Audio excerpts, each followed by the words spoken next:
runners runs in the paddock for our penultimate race, a 6-furlong Troy New Price Boots at Unibet Handicap for 3-year-olds rated 0 to 17. It's a really tricky contest. In front of us is number 3, Luna Queen, who's got first-time blinkers on. And she's a horse that ran an exceptional race in the sales race at Doncaster, £200,000, finishing 4th to Harrow at 150 to 1. She hasn't really repeated the form, was behind Masterclass last time out. I'm going to see how she gets on today. In behind her, number 9 is A Day at a Time. This one, quite a few of these are in the July sales in a couple of weeks' time. Promising 2 Newmarket maidens for Clive Cox, but hasn't really progressed from there. And still 12 at 12 makes life difficult for the son of a day this evening. As the jockeys come into the paddock, we've got cheek pieces on number 6. This one is a really consistent horse for the grade, certainly the exception rather than the rule as regards to this contest. 3 from 17, Arcolino's Gift. He won off 52, 55, 60, and he's now off 66. And maybe the handicap is finally winning the battle. Was third to Devon Envoy at Salisbury last time, but he likes the all-weather, a bit wide and still 9. Essential.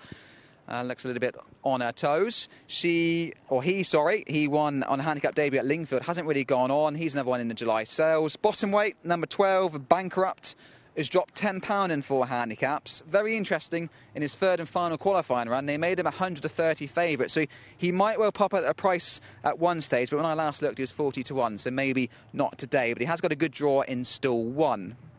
Number 10, the filly, Accelerando. She's 0 from 5 for the Chrisfords and now 0 from 9 for Stuart Williams, but has been placed 3 times for this yard. She is also in the July sales, so perhaps her last chance this evening. Still 11, a bit of a wide trip, perhaps. Twilight Revenge, number 8, 1 or 2 for Mark Usher. Charlie Bennett rides this one. A good second behind Above It All here over Southern on his handicap debut. Not so good, missing the break at Wolverhampton. Interesting hood and cheek pieces, a rare combo together for the first time. He needs to break better from stall 2, but he is well drawn if doing so. Number 4, Top Exhibit, probably the most talented of these, but hasn't really built on his handicap debut success at Foss Lass. Holly will be prominent from stall 7, and there's not too much pace in the race. Number 2, Captain's Bar was a winner last time, but that was in selling company. Now runs in the trainer's own colours and gives Alek Wajanski a chance to get a second win on the board. He's 1 from 37, the rider. And number 7 is our last one we're going to look at. That's Bow and Arrows for Cannons Bay Bloodstock, who had a second with Billy Mill previously. This one trained by Mick Atwater. He ran a stormer when second on his debut here at Kempton. Over the course and distance, perhaps didn't stay Southern and perhaps didn't handle turf last time. Fascinating to see how he gets on today. That's a little look at runners for our penultimate race of the evening.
Thanks very much indeed to James there, looking at the runners ahead of this 8 o'clock, which is about 5 minutes away. I have to say, Rachel, looking at this race, you've got 12 runners and you could pretty much have 12 different results because, in my opinion, it's the toughest race to work out of the evening.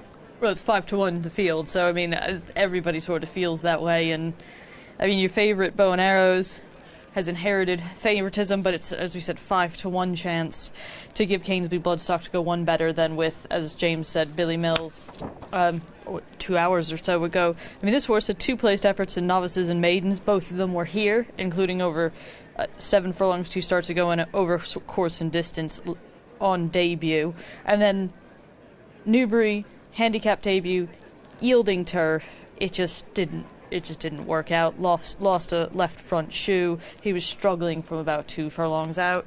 Back to the all-weather. He has shown a bit of pace in the past. He's now dropping down a little bit in handicap. That was a 0.75. This is a 0.70, so slightly easier contest today. And Robert Haviland keeps the mount aboard, having been aboard him at Newbury, now keeps the partnership. I like that. We're going to give him a pass for the Newbury run, and I think he's one of the more progressive ones in this field. It's a really interesting race, this, because a few of these are coming into this out of form, but have been quite well back, with the likes of Fantasy Navigator and Plot Exhibit. One that is in good form coming into this is Masterclass, second last time out for Callum Shepherd and David Simcock. Yeah, it's the lone handicap debutant in the field, and considering this is a 0-73-year-old handicap, that's actually quite surprising that there's only one trying these sort of races for the first time. Got a mark of 70. I think that's really I think that's really quite good. I think the handicapper may be giving him a big squeak here, considering the horses that he's been running around in. Finished second last time out, behind a subsequently 79 rated horse, and the horse in third was a 77 rated horse, Luna Queen, who reopposes today. That was a really good comeback run off an 11-month break. He broke a lot better than he did on his first 2 starts. He was really keen, and no match for the winner, 12th Night, who went and basically made all of the running. And my one thing with him is he, to me, shaped as if further would suit him. And future entries suggest that David Simcock thinks maybe further would suit him, given that he's entered at Beverley on Saturday over 7.5 furlongs, and he's keeping him today at the 6 furlongs. So that'd be my one slight worry. He can be absolutely anything, as Callum Shepherd's just gotten off to readjust to the tack. My only slight worry is this might happen a little bit too quick, but as James said, basically Top Exhibit is the only horse in this race that likes to go forward, and this is a 6 furlong sprint, so a few more will, but Holly with the cheek pieces back on. They tried him in visors last time. It didn't work. Back on the all-weather. When he did win, he made all the running to win at Foss last year.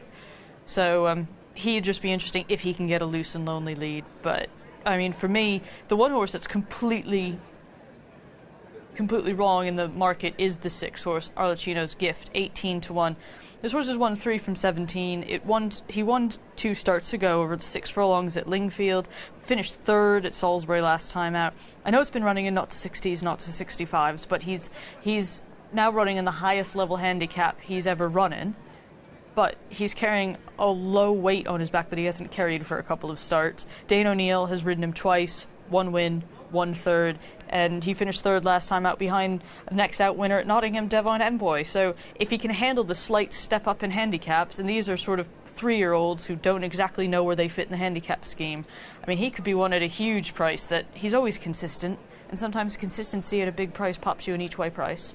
Absolutely, and you've been on the ball with your each-way prices in recent weeks, Rachel, so I wish you luck with Arcolino's Gift. Right, let's get to the track and join James for this very competitive race.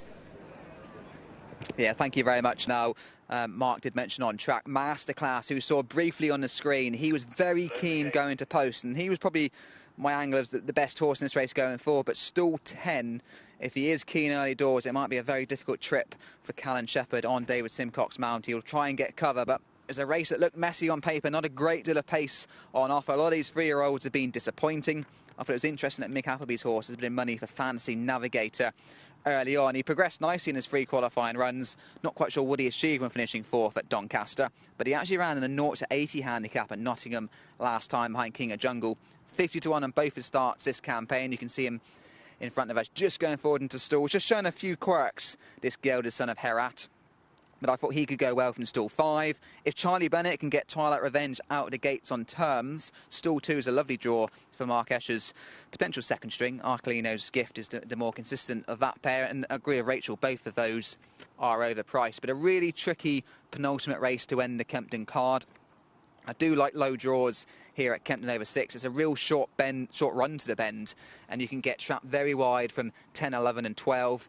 especially as we've got a full complement of runners, which is actually quite rare. Normally you do get a few pull out. There's Bow and Arrows. If he repeats that debut second, he's got every chance. Hasn't really built on it, but he could be nicely enough treated off 66. He dropped £3 for that turf handicap debut. And Brazen Bows, as a general rule, they are perhaps better on the artificial surfaces than what they are on turf. And he's got a bit of size and scope to go on and improve, but he certainly shaped well in second at 6-6-1 on debut, and the owners are bidding to get a winner on the card after Billy Mill was second.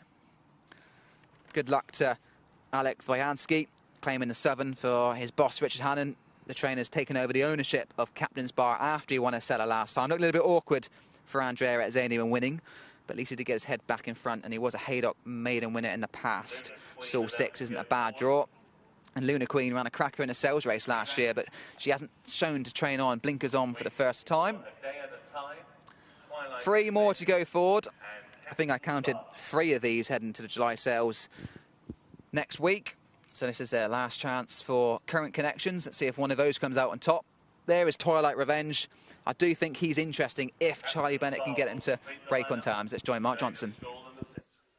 Thanks, James. You're absolutely right about Masterclass. He took a fierce hold on the way down. Callum Shepherd is going to have his work cut out to get this horse anchored, I think, from that wide draw. Last one moving forward now. They're in the gate. And they're off. Just squeezed up coming out of stall 8 was Luna Queen, which puts her on the back foot. Masterclass is immediately taken back and will drop in as they make the run towards the turn. Fantasy Navigator, taken on by Captain's Bar. Those are the first 2 early. Accelerando around the outside into third. Top Exhibit is in fourth. On the inside rail, Bow and Arrows racing in fifth. Next is Arlecchino's Gift, racing between horses. Then around the outside is A Day at a Time, followed into the race by Masterclass through the first quarter of a mile. On the inside is Bankrupt towards the rear of the field. Twilight Revenge just about the back marker. Last but one is Essential. Also Luna Queen, having had that trouble beginning, is towards the rear of the field. They've got 2 furlongs to go, and it's Captain's Bar who's got the lead. Giving chase, Fancy Navigator in second. Top Exhibit staying on down the outside together with Accelerando. Out very wide, Arlecchino's Gift is picking up. Bankrupt as well. On the inside, Bow and Arrows is trying to stay on, and they're racing deep inside the final half furlong. Captain's Bar has the lead. Fancy Navigator is lunging on the outside as they race up towards the line, very close in the centre. Fantasy Navigator over on the far side. Captain's Bar, they were followed home by Bow and Arrows, and out wide, Top Exhibit. Fancy Navigator wins the 6th race here at Kempton for owners the Fancy Fellowship and trainer Mick Appleby. Ray Dawson in the plate claims, unfortunate for Alek Vojanski. Captain's Bar, who looks at the steal the race, entering the home straight. He's finished second in a bit of a bunch finish for the places. There wasn't a great deal of pace on as expected. In the box seat was Ray Dawson. This horse much stronger in the market this time around, our 9-2 winning favourite, 50-1 on his 2 starts of his campaign. And this was a big drop in grade. A competitive 0-80 he ran in last time at Nottingham. This was an uncompetitive 0-70, and he's come out on top, just claiming the recent selling winner, Captain's Bar. He looked much more straightforward under the £7 claimer. He's kicked on from the front end. Our first 2 are in the first 2 places. Top Exhibit looking a bit awkward, and the pressure has run on as well as with Bow and Arrows. It hasn't shaped too badly, but you've got to be relatively near the front end here at Kempton in handicaps this evening. And here I did think Richard Hannon was going to train and own a winner, as Captain's Bar was a good couple of lengths clear entering the final furlong, but he's just tied up in the closing stages. And Fancy Navigator, much more straightforward than Top Exhibit, is the one to claim him on the run to the line. Not a great deal of room for Bow and Arrows, but that's a step back in the right direction. He'll be sticking to the weather, you'd imagine. But that's a nice winner for Mick Appleby. This horse is getting back on track again, Tom. Yeah, very exciting finish that was, wasn't it? And off the mark goes Fantasy Navigator for Ray Dawson and Mick Appleby. It was a bit like Indiana Jones trying to get under that door as it's closing fast for the runner-up there, Captain's Bar. Unfortunately, he got under the door, but he left his hat behind as number 11 came there with a flying run and got there in the nick of time for Ray Dawson and Mick Appleby. But, Rachel, let's take it from a bit earlier on, from the start even, and you can talk us from the stalls. Well, the only person that got really stitched up out of the gate was Luna Queen, and Benoit de la Siette became sort of the meat in the middle of a sandwich. Callum Shepherd kept it simple on Masterclass, just immediately applied anchor, and he settled actually quite nicely out the back, and then didn't show up for the remainder of the race. That was his job done. Whereas it was obviously the plan under Alec Bohanski to take Captain's Bar to the lead, and he did so readily from stall number 6. The noseband to the inside was your eventual winner, Fantasy Navigator, and Ray Dawson was more than happy just to sit on the inside, and that left him options to either go to the cutaway or to switch out wide. And they had Accelerando, who again has run a really good way for a very long time. She's now an 0 for 15 maiden. There will be a race she falls into at some point, but today was not the day. And as James alluded to, there wasn't a lot of pace on early, so the top 4 were in the top 5 throughout. Bow and Arrows, I think, was probably the furthest one back, and he made up a little bit of ground to go one place better to finish 4th. Top Exhibit didn't get the lead that she's been able to get into the past, but she's shown a different sort of level of staying on. That was a big return to form for her after a couple of dismal efforts on the turf, so maybe the all-weather was where she wants to go. But Fantasy Navigator breaks the maiden on the 6th, the 10th, and the 2nd and the 3rd are in the sails, and their runs here were